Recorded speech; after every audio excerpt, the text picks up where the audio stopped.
member for Jura. Okay. Thank you, Deputy Speaker. It's incredible just how out of touch this government is.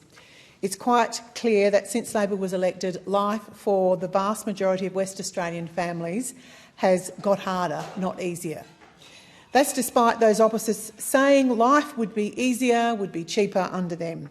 Yet here we are again with those opposite giving themselves an almighty big pat on the back for overseeing this cost of living disaster. The member for Swan in her motion calls on this chamber to recognise that this government understands the specific needs of the West Australian community.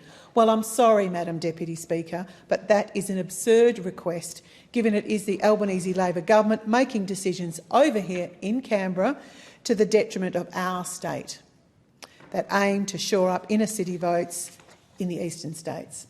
Look no further than Labor's dreadful decision to wipe out the West Australian live sheep ban trade. This is an industry that is unique to Western Australia, which supports some 3,000 workers across regional communities that depend on this trade. How can those opposite come into this place saying they understand WA's needs and have our best interest in mind when they have turned their back on our regional communities? Now, the Prime Minister, well, he talks a big game about how often he visits Western Australia, and just a couple of weeks ago he made time to hop on a plane. I'm not sure about the upgrade status, Madam Deputy Speaker, but he hopped on a plane to Geraldton for a photo op with members of the really important crayfish industry, and then back on a plane to Perth. Now, credit where credit is due. I'm very pleased that the crayfish trade with China will resume, and I'd like to note all the constructive efforts of both sides of this House on that matter. Now, while saying that, I'll note that it was reported that the Prime Minister was in Geraldton just for 1 hour. 1 hour. Deputy Speaker, obviously he believes there's nothing else worthy of his attention in the Midwest to have been in Geraldton for just 1 hour. Is he coming back? Because we've got lots of things we need to talk to the Prime Minister about. It's a real shame that he didn't make time to meet with our local sheep farmers who, have been targeted by this government. And we shouldn't be surprised, though, as he has not met once with the West Australian farmers about this ban on their livelihood. Now, let's look at the so-called achievements that the member of Swan has included in her motion. She points to investments in critical infrastructure, and I notice that there is just one example of regional infrastructure, which is the funding for the Outback Way, also known as Australia's longest shortcut. Now, I wonder if the member for Swan is aware that the significant funding for this project was committed to by the coalition government. Need we seriously thank Labor for not tearing up this investment like they did for a multitude of other WA projects, including the $48 million for upgrades to the Marble Bar Road in my electorate?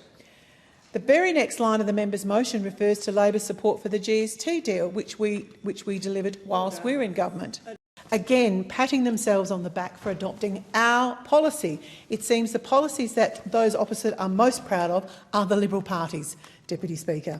Of course, the GST contribution provides a great source of revenue for the WA government, but we cannot forget the contribution of our mining and resources sector. This is a sector that has been treated like dirt under the Albanese government. Labor's pursuit to add more and more red and green tape is creating further hardship and hurdles to the sector, which has contributed to almost 60% of the nation's iron ore, coal and gas projects having been delayed, disrupted or put on hold. Australia has a pipeline of 421 resource and energy projects with an investment value of more than $525 billion. Almost 40% of these projects are in Western Australia. So that's WA jobs that this government is putting at risk.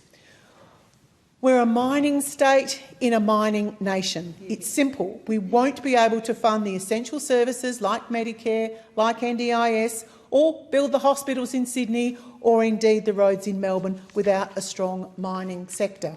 This is a point those opposite fail to understand as they make it harder and harder to get projects off the ground. But West Australians, we're not mugs, and we understand that Labor will attempt to pay us lip service. But when push comes to shove, They will sell our state out if it means they have a better chance to hold off the Greens over east. At the next election, there will be a stark contrast between the Labor government, who has betrayed West Australian farmers and industry, and a coalition who unashamedly backs Western Australia.